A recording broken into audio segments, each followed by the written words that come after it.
Welcome to the Food Junkies podcast. Here, we aim to provide you with the experience, strength, and hope of professionals actively working on the front lines in the field of food addiction. The purpose of our show is to educate you, the listener, and increase overall awareness about food addiction as a disease with abstinence as the solution. Here, we talk about all things recovery. Most importantly, how to thrive rather than just survive. So stay positive, make a change for yourself, tell others about your change, and hopefully the message will spread. We are so excited to bring you today's episode featuring Michael Moss. He is one of Dr. Tarman's bucket list guests, so we were so pleased when he agreed to be on the show. In fact, this Pulitzer Prize winner is in the process of reading Dr. Tarman's book, Food Junkies, right now. In our conversation today, we uncover some of the tricks the food industry uses to get us hooked. How when he released his first book, Salt, Sugar, Fat, he never used the word addiction, but how now, 8 years later, it's in the title. What changed? And his thoughts on whether big food is creating and manipulating keto products to get us hooked on them as well. We hope your takeaway from this episode is that getting hooked on these products was not your fault, that you can clearly see how the food industry used your biology against you, that we, in a way, are their human experiment, and that when they make the most amount of profit off a product, it means they've created something so addictive that it's irresistible. We hope this helps remove some of the guilt and shame the diet industry makes you feel, especially now we know that big food owns a lot of these companies also. We also hope you use this knowledge as your superpower. We wanted to reinforce that by choosing to eat unprocessed foods, you are not only doing the best thing for your body, but also your brain. And when you see the commercials on the TVs and the products in the grocery store, you see them for what they are. Scientifically created drug foods. Enjoy the show. Hi, I'm Dr. Vera Tarman, and I am co-host of Food Junkies podcast along with Clarissa Kennedy. Today, we are thrilled to be interviewing Michael Moss, the investigative journalist who has the inside scoop on the machinations of the food industry. Michael Moss, a Pulitzer Prize winner, is an investigative journalist with the New York Times. He has also worked for such prestigious papers such as the Wall Street Journal and is an adjunct professor at Columbia School of Journalism. He is author of the bestseller Salt, Sugar, Fat, How the Food Giants Hooked Us, and has just published a new follow-up book called Hooked: Food, Free Will, and How the Food Giants Exploit Our Addictions. In his first book, Michael highlights the rise of the processed food industry and how it uses salt, sugar, fat to snare us into eating foods that, yes, are convenient and cheap, but are extremely unhealthy and extremely profitable to the food industry.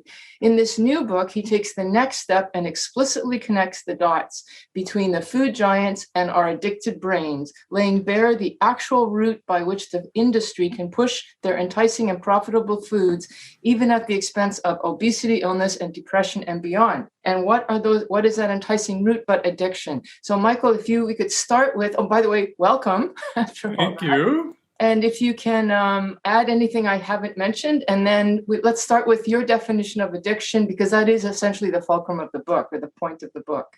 Yeah, it was to sort of look at that question, can we compare some of these food products to cigarettes and alcohol and even some harsher narcotics? And if you had asked me that question 5 years ago, I would have thought that was a little ridiculous. But I have to say I've come full circle, knowing now from the people I've interviewed and the documents I've seen that there's sort of little doubt that many of these food products we're talking about are even more problematic, more addictive than even some of the harsher drugs. Wow. I actually didn't expect you to say that so clearly. I mean, that's where we're coming from. Wow. So actually, that is what I'd like to flesh out. But you have in your book the definition of addiction. I mean, we have the DSM-5 definition, the American Society of Addiction Medicine definition, but you have a very simple one. Why don't you give that to us for the public so that they can get on board with us here? What do you mean by addiction? Yeah, and as backdrop to that, the definition of addiction has changed over the years, and the medical profession sort of shies away from even using it because it can be sort of a vague term, more useful maybe in sort of lay conversations. And I was tracking kind of the whole history of how addiction was defined by psychiatrists, addiction experts. And there were years when there were a bunch of criteria. And for a substance to be addictive, it had to cause withdrawal symptoms and tolerance levels. And then the more we, understood drugs and how they work in our systems, the more we realized that not all drugs have those characteristics either. And so they gradually kind of broadened the definition of addiction until the year 2000, when none other than the CEO of the largest tobacco company at the time, Philip Morris, in legal proceedings was asked what his definition of addiction was. And he said, addiction is a repetitive behavior that some people find difficult to quit. And that was, right on, right? I mean, that describes, so many of our relationships. But the reason for me why that was such a significant find in looking through the legal records is that Philip Morris had completely flipped around and now was conceding, after years, decades of denying that smoking was addictive.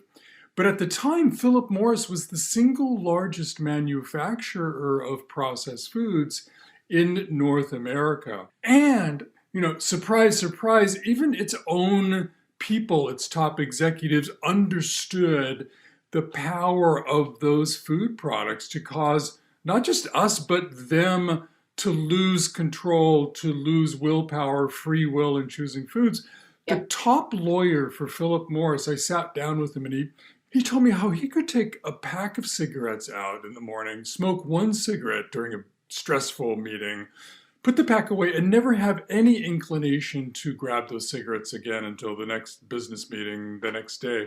But he couldn't go near one of Philip Morris's other gigantic brands, Oreo cookies, for fear of opening the bag and eating half of it, losing control. So that would be the only other thing sort of I would add to Philip Morris's definition, is that there's some element of loss of control in the definition of addiction.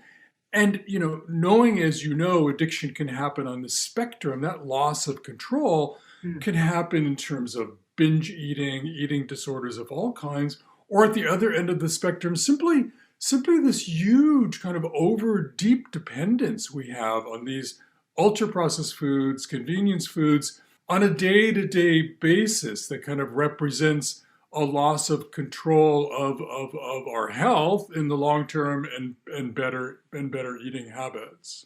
Okay, so this is just great. So I love this definition. And just for the purposes of the listeners, I want to repeat it. Addiction is repetitive behavior that some people find difficult to quit with, what was that added piece that you said, with some lack of control? Well, that sort of implies, I think the definition is perfect as it is, but it sort of implies, a loss of control, yes. So before we get to calling to task the food industry, Clarissa, let's explore, just for the purposes of the thing about your book that's so fabulous is that you actually show the behind the scenes of how these foods become addictive. So let's explore, just for the people who haven't managed to read book one. And by the way, folks, you have to read book one. Mm-hmm. You have to read book one to get book two. They're essential, both readings. But anyway, Clarissa, take it from there. Yeah, well, for me, I have to say, Michael, that reading your first book was monumental to me in my food addiction recovery journey, because in that book, I learned about the scientists in labs making food addictive and making us their prey. And so one of the terms I learned about as well was Bliss Point. And I actually named my practice Reinvent Your Bliss Point, because I do believe once we eliminate sugar from our foods, we can find that tastiness in whole foods again.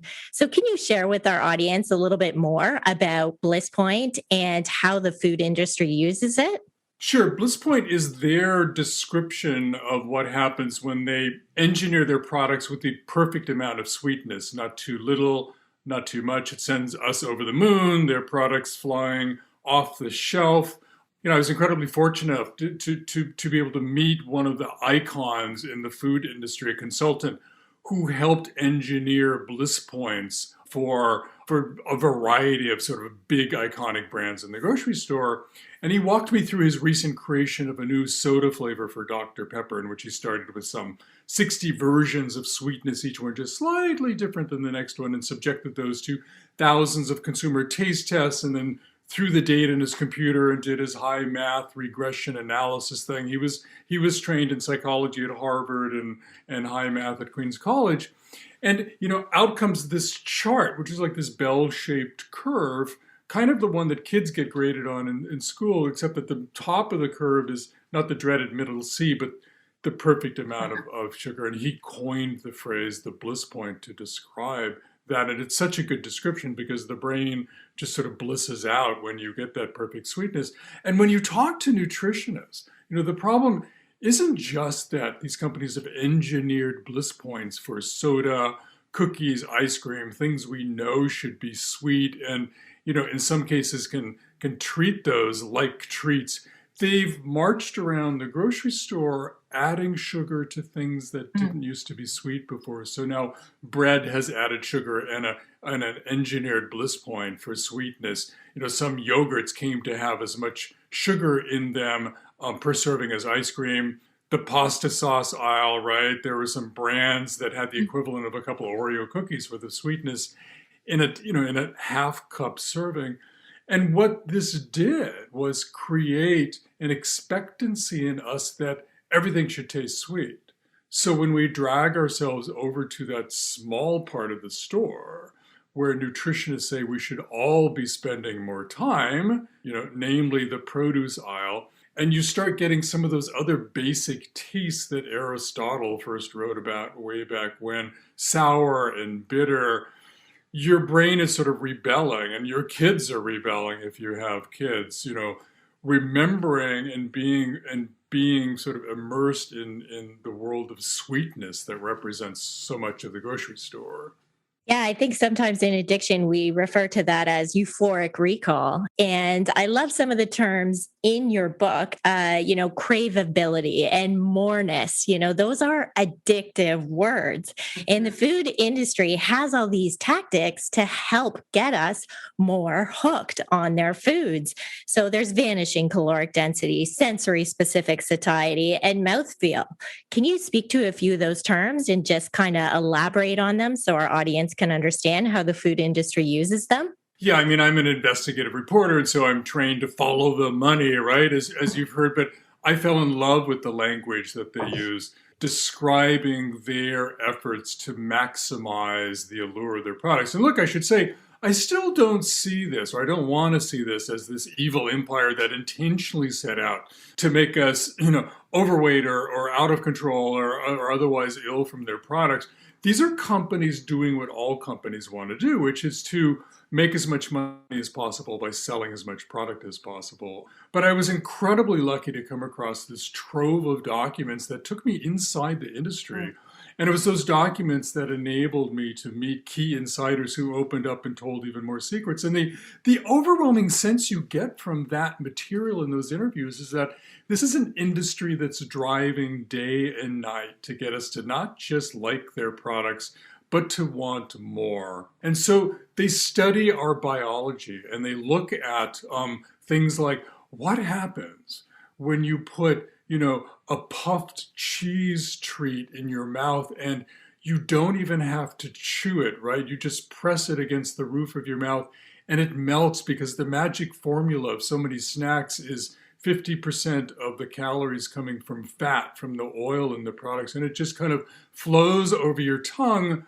They discovered that sends a signal to the brain that the calories have disappeared as well, and so you don't need to worry about eating the whole bag, and they call that the vanishing caloric density. Mouthfeel is their description of that fat sort of oozing over the tongue, because unlike salt and sugar, which get picked up by our taste buds, fat, oils get picked up by the trigeminal nerve in the mouth, but also go directly to the reward center. And then salt, one of their favorites, they describe as the flavor burst, because it's typically on the outside of snacks, on their foods, and it's the first thing that touches the taste buds and gets the brain excited. My mouth is watering just hearing you talk about these things. The one thing I've always wondered when I read your first book, and I mean, if this is the wonder of you being an investigative journalist rather than an academic, because as an academic, you'd be kind of pigeonholed into the specifics, things that people are legitimately studying. Otherwise, you wouldn't get published. But you are able to find information like this trove of the data that you found, and actually have the luxury to spend time and write about that, which I just think that's amazing in and of itself. Anyway, go ahead, Clarissa. I don't know where I was going with that. I just wanted to say that was... you were going with your craving for potato chips, I think. Right. And that's a funny thing that happened to me too, right. Is like, talking to these engineers when they were describing their efforts. I actually got cravings for their products, products too, right? That's right. What I know what I was wondering about was where is their literature? I'd like to read their literature, because the information that you got, it's like that's not available to the public. We can't actually protect ourselves until we find your books like yours. Well, their literature is what you read on the front of the labels. I mean, they're all about marketing to us and finding the ways to press our emotional buttons, because by and large, in this country, we're not eating because of deep biological hunger, many of us anyway, most of us, but we're eating because of some other either habit, ritual, time of day, or these emotional, stresses. And we saw that with the pandemic, how our eating habits changed. A lot of us thought that the pandemic would at least get us away from the vending machine at work, one of the most treacherous corners of the ultra-processed food industry. But what happened? We turned our kitchen cupboards into vending machines, because we went to the supermarket, and having the power of memory and recall was such that we were buying junk that we hadn't had since we were kids and loading up on it and bringing home. Sales soared for the snack companies. They were ebullient about it, because again, their ability to sort of capitalize on not just the ingredients of the food that's in the package that you can see on the label, the salt, sugar, fat, but these other sort of basic instincts of ours that draw us to their products, which is really kind of the focus of the new book, Hooked. Yeah. Okay. So just to get back to the concept of addiction. So you're describing how they've made these foods addictive. And a number of years ago with your first book, I think you were not so willing to call it an addiction. But now it seems like you've turned the corner. So would you go as far as to say, I will call this flat out an addiction, and then therefore the implication, which means some of us just have to flat out not eat this stuff?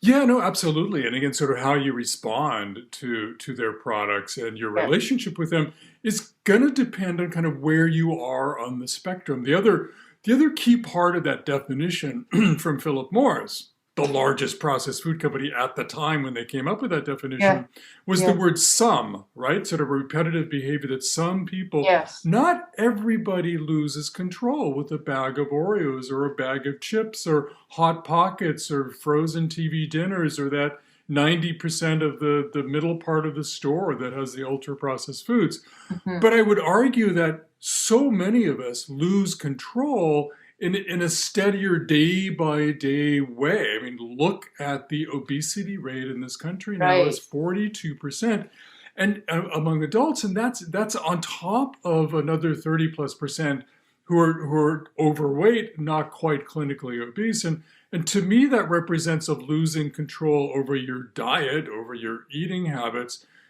Maybe not kind of in the way that binge eating might represent. But so it depends how you deal with their products, which we can talk about. I think we will. Kind of depends where you are on that spectrum, and there's going to be different strategies. But there are lessons from the world of drug addiction that you can draw and use in thinking about how to deal with these food products.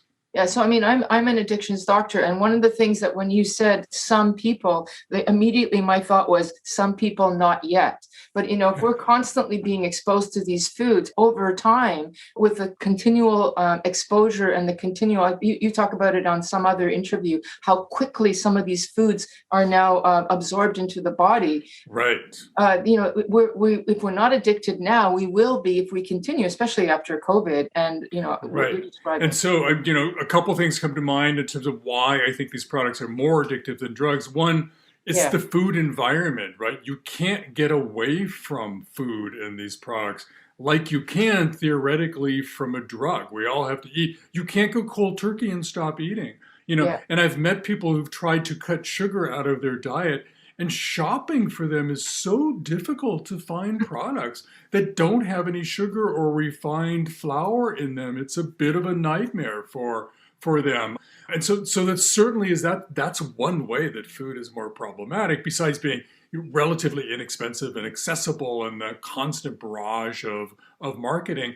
And then the second way that it's more problematic is speed, which you just mentioned. Scientists have done tests to measure how fast addictive substances get to the brain, because that's a hallmark of addiction. The faster they hit the brain, the more powerful that signal is and the more apt we are to respond impulsively. And it turns out there's nothing faster than food in its ability to slam the brain with the craving, because interestingly it kind of cheats, right? So they did this experiment and sat people down and asked them to push a button when they tasted sweetness. So they put a little sugar on their tongue. Well, the sugar doesn't go directly to the brain. It has this apparatus that we've evolved, we set up in our body to attract us to food. And so the taste buds pick up the signal of sweetness, send that signal to the reward center of the brain, which then told their fingers to push that button. And they were pushing that button in 0.8 of a second. That's how fast sugar, for example, the same is true of salt, can hit the brain. By comparison, it can take as long as 10 seconds for cigarette smoke to fully engage the brain. Alcohol and narcotics, fall kind of somewhere in that range. But when I saw that experiment, it sort of put the expression fast food, or now I call them fast groceries, in a whole new light, because everything about these products is designed for speed, from the manufacturing to the way it can stimulate the brain to the designed to have us snacking, to eating the food really quickly, opening the package up, eating it mindlessly without paying attention to it. Absolutely. So that's kind of the second big way that I'm convinced these products are even more problematic than harsh drugs. So the audience of people who are listening to this podcast are many identified as food addicts. And so what you're saying right now is going to ring true for them. So is it possible to even survive in the food industry world if you're part of that some population? I mean, is there any friendship that we can have with the food industry in the way that you've described it? Or friendship? Basically, the question is, can we moderate, or do we have to actually just? I think it takes a lot of work. I met a man named Don in Ottawa, Canada, who by some miracle, went from 360 pounds to 180 pounds in 13 months. He was incredibly fortunate. He didn't have children to worry about or even a spouse. He had a steady job. He could focus his entire effort on losing that weight. But when he lost the weight, that's kind of when the big problems started for him, because everything about his body was urging him to put that weight back on. He had to do things like put locks on his kitchen cabinets to slow himself down from grabbing food in that sort of unthinking, will-less rush. Sometimes he would get on a bus, an intercity bus, to go between cities just to eliminate any chance that he could have any interaction with his trigger foods. And he does shop in the supermarket, but he uses a list and he sticks to that list. And it's basically basics, staples. One of the characteristics of ultra-processed food or convenience food is that it's been so highly engineered and technically formed that you can't even recognize what the basic foodstuffs were that went into it. And so, Don is in the store, but being incredibly careful to buy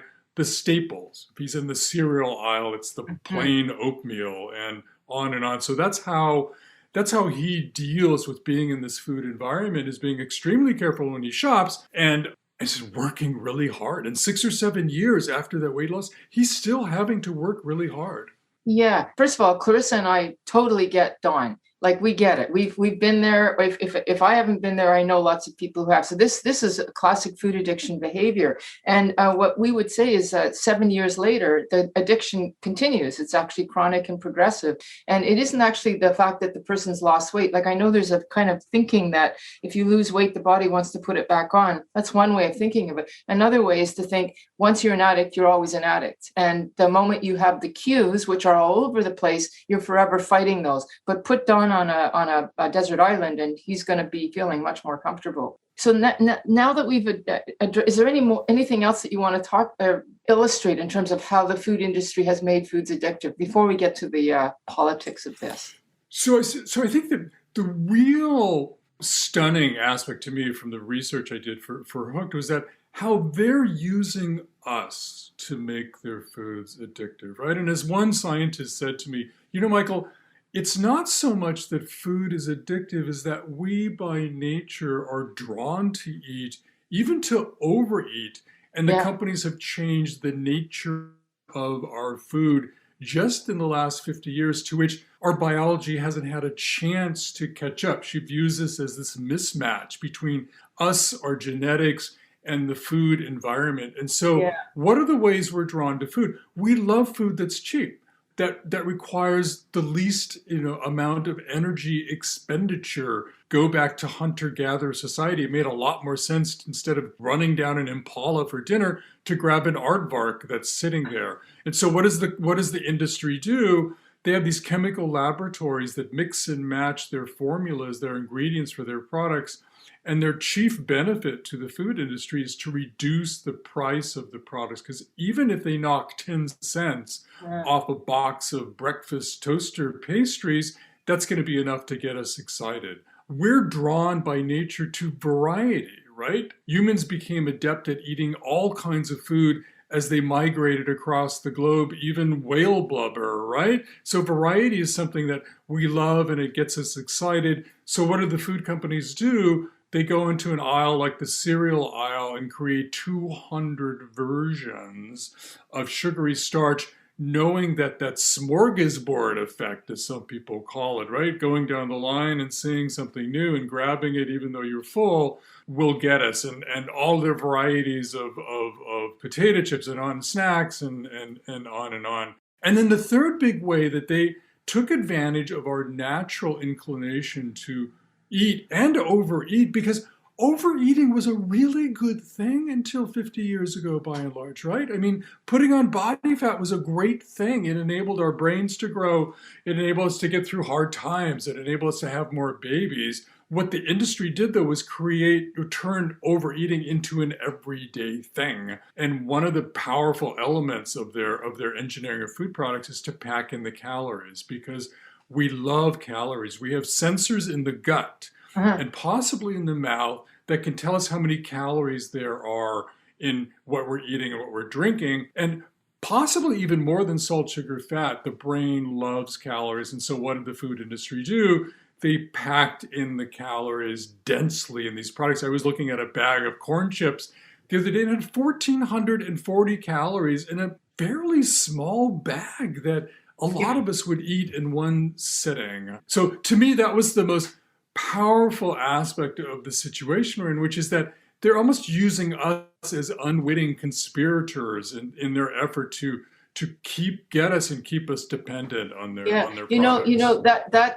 It's actually the trailer of your new book is the Doritos, the 1,400 calorie Doritos, and you actually burn them. Right. Right. Well, I heard about the Fritos, actually. Fritos, yeah. But, I had heard from people who climb mountains that they love Fritos because They have the opposite problem. They need massive amount of calories, especially climbing in the wintertime. So they'll like take a huge bag of Fritos, crunch it up and sprinkle it over their food. And this is not an everyday habit. This is in the crisis of the moment for them of needing tons of calories. And so I realized that the reason they have all these calories is they're loaded with corn oil. And so, yes, they also make a great campfire starter if you get stuck without twigs camping out, because you can light them and they... It really shows how what it is we're actually putting into our body, which is basically campfire oil. But so now you mentioned a little earlier, I kind of see two sides to you. One is the recognition of the food industry's deliberate intent to make things addictive. But then there's also this willingness to say, well, you know, they're not really doing this intentionally to make us fat. So Clarissa and I and people behind us, we want to call the food industry to task. So we're willing to demonize the food industry. What about you? Where's your stand on that one? So being a journalist, I'm willing to sort of give them, I don't want to say the benefit of the doubt, but it's enough for me to know how they do it, right? Both of these books have been like detective stories for me. And instead of sort of, and certainly holding their feet to the fire, but instead of going further, it was enough for me to show you how they do it. If they want to insist that their intent was never to get us to lose control, it was only to get us to love their products and to want more and more of them, and that somewhere out there in that la la land there's a line between loving and craving and losing control, then I'll let them certainly argue that point. But I think the facts and the fact set speaks for itself. Okay. So would it be fair to say that you're content to let the facts speak for themselves? Because your books, both of them, are like, it's like, oh my God, that's why we love these books so much. Because not only the facts, but not only the facts, but the facts being their documents. But also, I was surprised how many insiders I've met who came to have misgivings about their life work, and so you meet the inventor of the Lunchables who kind of agonizes that he wasn't able to add like carrots and celery sticks to the Lunchables or fresh apples, and you meet the former head of Coca-Cola for North America, South America, who walks us through Coke's, ambitious effort to get a Coke in every kid's hand when they go into a ballpark with their parents, knowing that the memory that creates will forever associate the soda with that joyous moment. You meet people like the chief lawyer, Philip Morris, who didn't touch their own products for fear of losing control. And their main defense was that, look, we invented these things in a more innocent era before society's dependence on convenience and speed grew to where it is before. And I think there's sort of some truth to that this is a box that they opened up and were unable to sort of close. And again, that speaks to, I think, our sort of being naturally drawn toward convenience. And they're taking advantage of that, exploiting it. I want to stop you there and just back a couple of lines there. You said something about this was in an era when they didn't realize quite, but you actually say, again, it's like, oh my God, this stuff that you actually come up with, that they were saying in the time when they were defending the tobacco industry, that sugar is actually just as addictive. So there they were sitting on that information even then. Can we not call them to task because they knew even then. Right. So when they were denying tobacco being addictive for decades and using all of their power to deny that, they compared smoking to eating Twinkies and other things like that to food products. So that was when they were in the phase of denial. These industries go through phases. The first one's denial. The second one is delay. It's like when we get it. These guys are figuring us out, but let's see if we can hold them off long enough to change our business plan or avoid regulation. And then there's the third phase of sort of pretending to yield, pretending to capitulate, which is what the processed food industry is actually in right now. So the comparison to Twinkies, but that was that's what the CEO of Philip Morris's definition of addiction was so interesting to me, because when Philip Morris conceded smoking was addiction, that definition, it had to sort of suddenly think to itself, wait a minute, we've been comparing smoking to some of our food products. Yes. What do we do now? And Yeah. they were in a little bit of a pickle there. Yeah. And if you don't mind elaborating a little bit more, because you do it very nicely in Hooked, the relationship, I mean, it's so, oh my God, you keep saying Phyllis Morris, but there's more than just that, Philip Morris, the food industry and the tobacco industry. Can you just give us a little paragraph relationship for people who haven't read your book yet? Yeah, so two of the largest food companies were owned by two of the largest tobacco companies. The first was R.J. Reynolds, which purchased Nabisco, the big cookie cracker manufacturer. And then the second was Philip Morris, which back in the late 1980s bought the old company General Foods and then Kraft. And then later Nabisco, and Philip Morris became the single largest manufacturer of processed food in North America up until the early 2000s, when they shed their ownership of the company and they separated.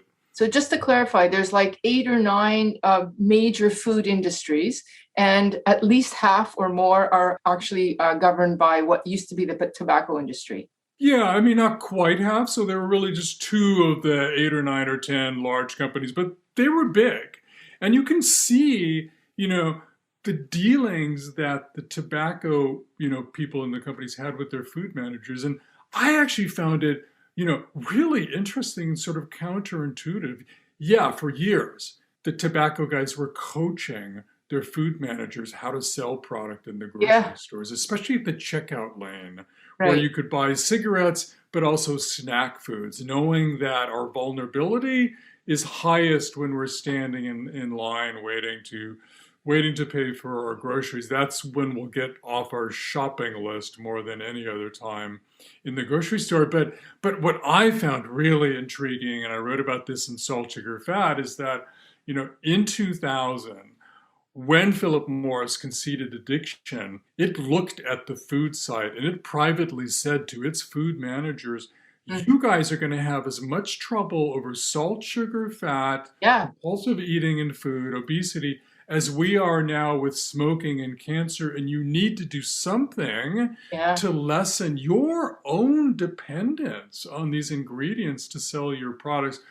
I found that sort of stunning that, big tobacco would be telling big food, you've got to get your act together here or you're going to get in trouble like we are. And where do you think that they are on that, getting their act together? Are they getting their act together yet, or are they still kicking and fighting? Yeah, so this was potentially the good mood, the good news in all of this. After Salt, Sugar, Fat came out, and I take no credit, I can't take any credit for it all, more and more people began caring about what they put in their bodies and began translating into purchase decisions, and the Junkies food sales went down, not a huge amount, but enough to put the industry into a panic. And there was this huge meeting in Florida in 2015 where the heads of the biggest companies met with investors from Wall Street, and some of them were incredibly forthright. The head of Campbell's Soup, said, look, we're losing or have lost the trust of our consumers, and we've got to do something to win that back. And so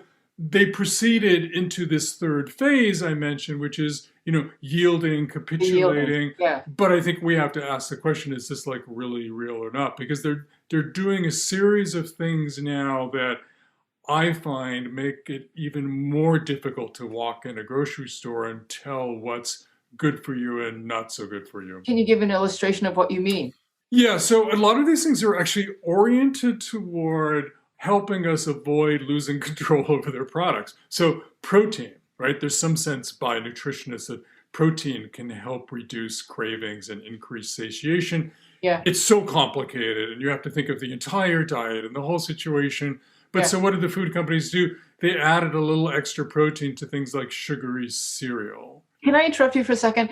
Am I going too far by saying that they might even push something like the keto movement? Because in the keto movement, there are, food plans, there are a lot of tricky foods that are processed, that are not real. Could that be one of the ways that they're doing that? Oh, sure. The food companies really, they love it when we fight amongst ourselves over eating strategies and debate whether sugar is the worst enemy or fat or salt, because they can manipulate sort of the balance of those three ingredients really easily by just sort of adjusting them. So yeah, they could embrace keto. What they did do was embrace fiber. Because, we have this sense that lots of fiber in our diet, nutritionists tell us that, right? Will slow us down, reduce the potential for cravings. Well, it turns out the fiber that these companies are adding to their products doesn't have that function at all. Some of them are created in the laboratory, but they're adding it nonetheless, and it's there on the nutrition facts box as fiber, but really not doing what you think it might be doing. And then lastly, they're now, and this may be sort of even more problematic, which is that knowing how concerned we are about sugar, they're moving through the grocery store, replacing some amount of sugar in their products with fake sweeteners that don't have calories. And look, I wouldn't want to advise anybody who needs a Diet Coke soda to get through the day to not do that. If that works for you, great. But the science on what these fake sweeteners are doing to our biology and our head and our gut is still out. And yet, as we have in years past, we've turned over that whole decision making to the food companies to make that decision. Okay, you worry about sugar? We're going to put fake sweeteners in there and worry about the science later. Yeah. Okay. Great. Now, so that's you've given some nice examples of, I guess, this third phase. What about I something that I read in Hooked that just astounded me was you talked about this is a real irony that Heinz bought Weight Watchers. So the food industry has actually moved to the next stage of, okay, there's obesity. Well, we'll help you with that too. So that's exactly what happened. And that's exactly what happened. Yeah. Yeah. Sorry. No, but if you wanted to elaborate on that, I think you said Unilever, which sells Ben and Jerry's ice cream, bought Slim Fast. Like, oh my God! Right. So we've got something wrong with this picture. Heinz noticed that we were losing control of food to the extent to which we were gaining weight, and looked at that situation and looked around and had an opportunity to buy none other than Weight Watchers, and so it did. And several of the largest processed food companies followed suit and bought things like Slim Fast and Atkins. And, oh my God, Atkins too?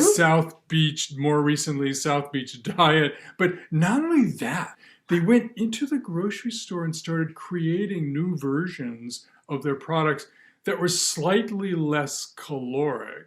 They called those diet foods. And so, you got the situation where Nestle, which makes Hot Pocket, was now making Lean Pockets, and they're there next to each other in the grocery store. And you have to decide based on whatever your stress level is at the moment or your ability to even focus on what you're eating. You're obligated to decide, well, which one am I going to buy this week, hoping that it's going to help. So yeah, it was a terrific business plan for the industry, get us fat on one hand and sell us something to help us gain control of our eating habits on the other hand, which by and large didn't work as well as people thought it would. Not the business plan, the dieting part. Yeah, exactly. Okay, so now I want to get to the sort of politics of this. First of all, the first book and now the second one are pretty explicit. Any pushback? Has there been any, like, you're saying stuff that they must be horrified to see in print. So any pushback on the first book? Are you getting any so far on the second? Yeah, I get the sense that they wish I'd never been born. Uh-huh. But that the net result of the book was hard but fair. And again, that's you true. have to remember the books are based on their documents and their own people talking and keep big people, not like little guys, right? So it's hard for them to sort of argue. I was actually shocked when Salt, Sugar, Fat came out, and I got a call from none other than Nestle, who I had described they own the Hot Pockets brand. I had described it, I think, as a poster child for mindless eating in the book. I thought I had tormented them as much as any. Yeah. They invited me in to talk to their research and development people, and I thought, are you crazy? And they said, no, we're trying to do the right thing by consumer health, and we need you to come tell us all the things we did wrong to motivate us to do right. And the extent to which you want to give them some, benefit of the doubt, the problem is that they're as hooked on making their products cheap and convenient and as tasty as we are on buying those products. And so symbiotic relationship. Company, and I even said to Nestle, look, I see you cutting back on salt, sugar, fat, but what are you doing to turn your product into what all nutritionists want you to, which is to stuff that thing with broccoli rabe or Brussels sprouts?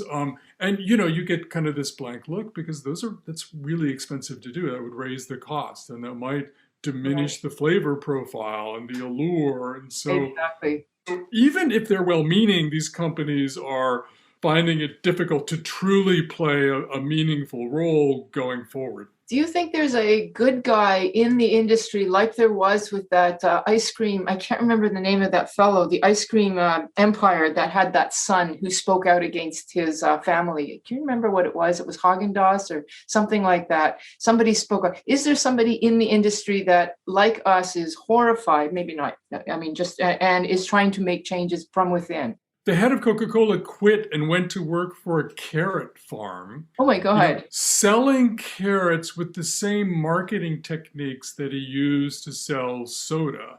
And I thought that was ingenious because, and in fact, I did a little experiment when I got an advertising agency to create a fictitious campaign for broccoli. And I wrote about this in the New York Times.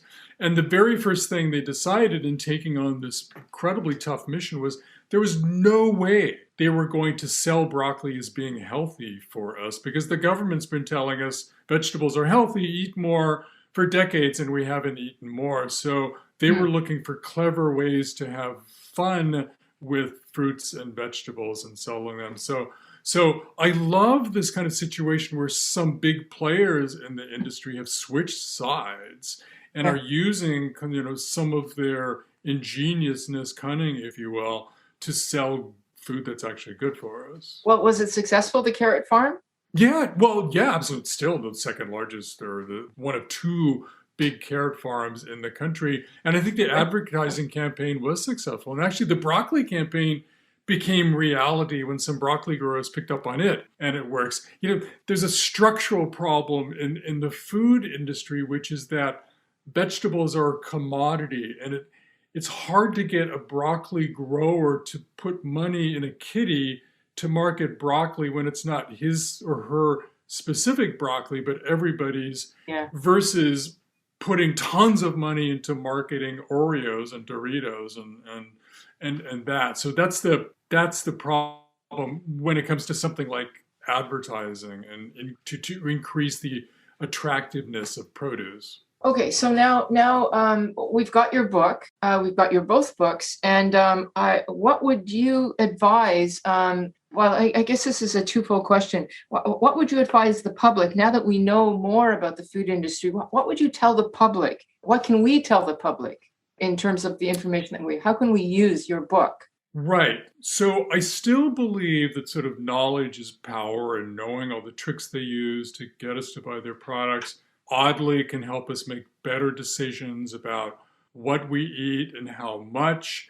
But the added lessons from looking at the drug addiction world is that when you're facing a craving and you're facing kind of the loss of free will in a food decision moment, you need more than just knowledge, right? So if you're at the end of the spectrum where you have total loss of control, the lesson from the drug, and you're going to be looking for lots and lots of help from other people, from group therapy, from strategy, from nothing else is going to, well, I shouldn't say nothing else is going to work, but that's proven in drug addiction, and it's working in food addiction as well. We are right on the same page because that's exactly what we're saying. Yeah. If you're down the other end of the spectrum where your main problem right now is that 3 p.m. craving for a cookie, right? That's irresistible. It comes over you and you'll get up from your laptop and walk into the kitchen and grab that cookie. The lesson from the drug addiction world is that no matter what your strategy is for dealing with that, whether it's getting up and stretching or calling a friend or eating an alternative food like a handful of nuts to stave off that craving for cookies, if that comes on at 3 o'clock, you better be executing that alternative plan at like 2:55 Right before on. the craving comes on. Because, I love these scientists who divide our brain into the go brain and the Yeah, stop brain, right? The go right. brain is the deep instinctual part of our brain that gets us to do, life-saving things like flee from danger and eat, right? Uh-huh. And then the stop part of the brain is there, called the executive function. It's where free will lives, willpower. It's Yeah, there to sort of go, wait a minute, Michael, I'm not really sure we need that 3 p.m. cookie. yeah. And what happens is, in these craving situations, is that go brain sort of takes over the entire brain and puts the stop brain to sleep. And I think the other big lesson from hooked and salt, sugar, fat, though, too, is that long term, I think the strategy people can be looking at is finding a way to change how they value food. That's harder than it seems, because, a lifetime of bad eating habits is really hard to change. But, if you go to Starbucks and you see the counter of pastries, how do you help yourself get from the situation where you're looking at that instant gratification, the taste and the smell and the mouthfeel and the bliss point and the flavor burst of that pastry, to where you're looking at and thinking, how am I going to look in a bathing suit next summer? Or how am I going to look in the doctor's office 10 years from now when they're Yeah. looking at my heart and that accumulation of bad eating? So I love some of the experts I've met who are working on ways to change how we value food rather than let the food companies dictate those values, to us. Yeah. Okay. Thank you. And a lot of what you're saying is exactly the kind of stuff that we're on board with. Okay. So now the political thing. What can we do? So there's Clarissa and I representing, this whole group of people who are saying, oh, the food industry has really, created big problems for addiction. What can we do to push back against good food? What would you, big food, sorry, what would you recommend? Well, look, being an author, I'd say first buy the book. Yeah, But get absolutely. that knowledge, understand what they're dealing with, and then there's so many people out there working on sort of pieces of the puzzle. I mean, I would Yeah. love to have control of as one zip code and do 10 different things all at once to try to change our relationship with food and what we value. And the very first thing you would do is plant a garden in the school so kids can get excited about radishes. But then you have to look at the whole food farming system and shift some of the 90% of the farming that goes toward ingredients and processed foods over to fruits and vegetables. And so there's a bunch of stuff that you could sort of pick and find people working in those areas that your listeners can hook onto and participate in.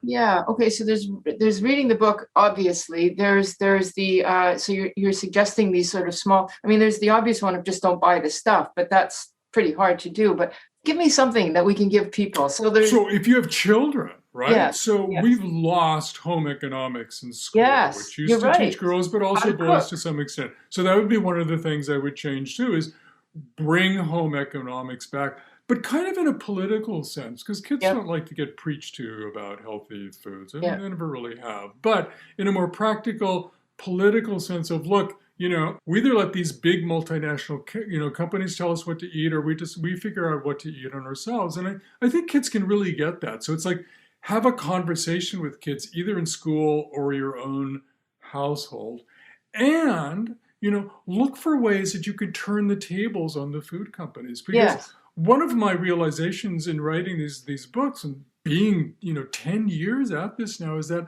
Yeah. these companies didn't invent these things like salt, sugar, fat. They stole them from us and corrupted them. And so any way we can steal those things back to our own benefit. I'll Yes. give you an example. In our house, we've cut back on sugary drinks by drinking plain seltzer, because it turns out that bubbles, effervescence, excites the brain almost as much as sugar.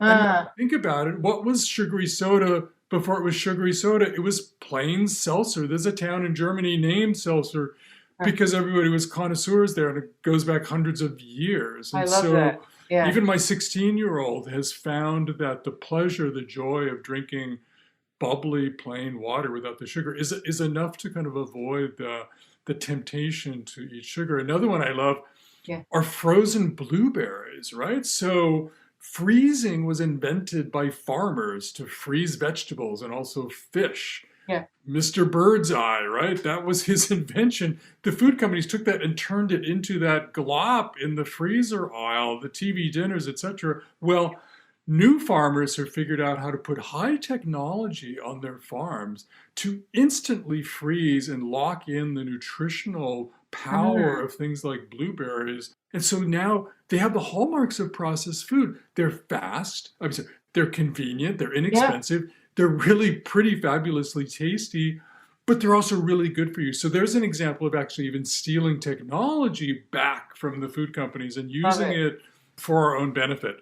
Yeah, that's great. Thank you. So I got to ask you one question and before I give you back to Clarissa, and that is, you said in your first book that you still liked potato chips.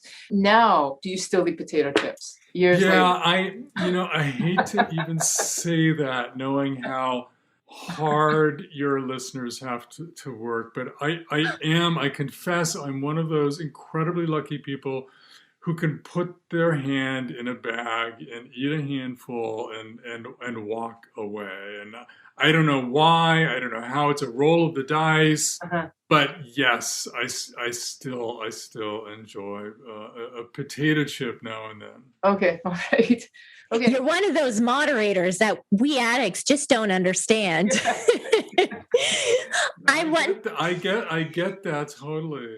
I'm wondering if you can speak a little to stomach share. I read that in your book and I really enjoyed the concept of it. And again, for me, it's like I can't. So I see where their intent may not have been ill at first, but now that they know so much, I can't believe, especially with them making money off of us getting obese and then making money off of us when we're most vulnerable trying to lose weight. So the fact that they just walk around and see us as stomachs and are looking to get some of our stomach share, I mean, that's a little ill intent. These are companies; they're not philanthropies. You're never going to get from them any action that jeopardizes sales, their bottom line, and they will argue that they're beholden to stockholders as much as they are consumers. And I think that's just a very real world way of kind of looking at them. You reminded me, though, because in Salt, Sugar, Fat, I wrote about Kraft, which at the time was the largest company. A cabal of insiders inside Kraft became alarmed about their culpability over obesity and type 2 diabetes and some cancers.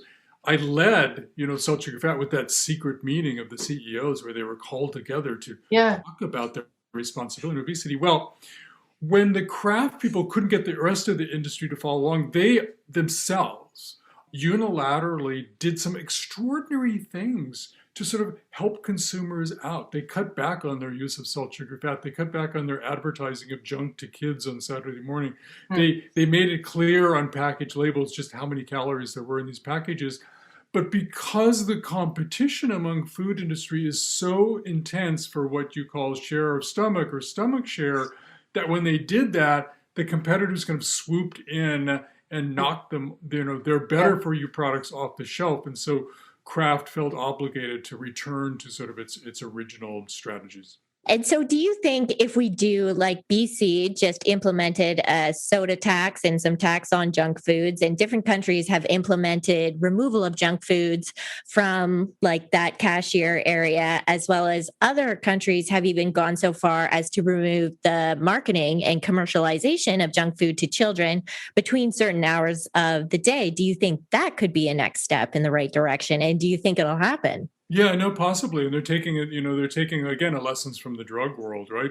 Taxing, like cigarettes happen, putting a warning label on them. That seems to have worked fairly well with tobacco, or rather, that seems to have been the reason that smoking did go down as much as it did. That's happening in some places. And I love kind of this idea of nudge marketing, because it gets over kind of this nanny state pushback. It's just a gentle way of encouraging people to shop better, because look, we love money as much as we do cheap food, right? And so it's also a way to sort of keep your kids from clawing at your leg saying, hey, you want to use your allowance to pay this sugar tax on this soda? Oh, I don't think so, Mom. But so yeah, I think those things can work. I mean, The issue is they haven't been executed in very many places yet. So I'm not sure we have enough data to know just how effective that could be. And then what is the next project you're working on? That's a very good question that I can't answer yet because secret. No, but it's still forming in my head. So whatever I said would undoubtedly be wrong, and so I won't. I don't want to mislead any of your. We will be watching and waiting. Absolutely. No, I just have found so much information that in your books that have just helped empower me in making wiser choices.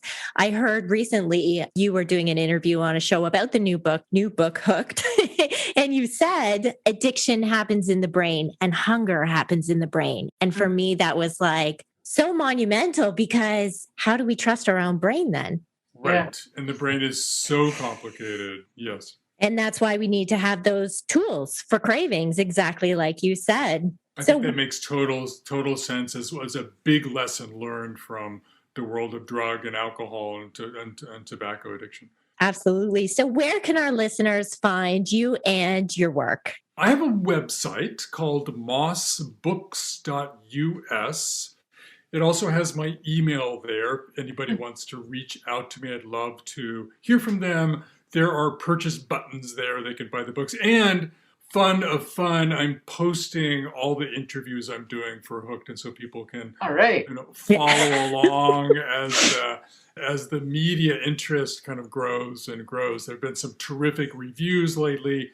Big TV and big newspapers are starting to pay attention and, starting to build this conversation up over that central question: can we call this stuff addictive, and what lessons can we learn from other addictive substances? So I'm feeling really great about that building conversation, and the country and the whole world. People are calling from other countries. You're making a huge difference. And at the Food Addiction Institute, we're using some of this information to try and get food addiction in the DSM, in the ICD, so it does become more recognized. You are our hero. Well, thank you. But I'm just a journalist. You're making the big difference. People themselves are making the big difference. I'm just helping a little bit.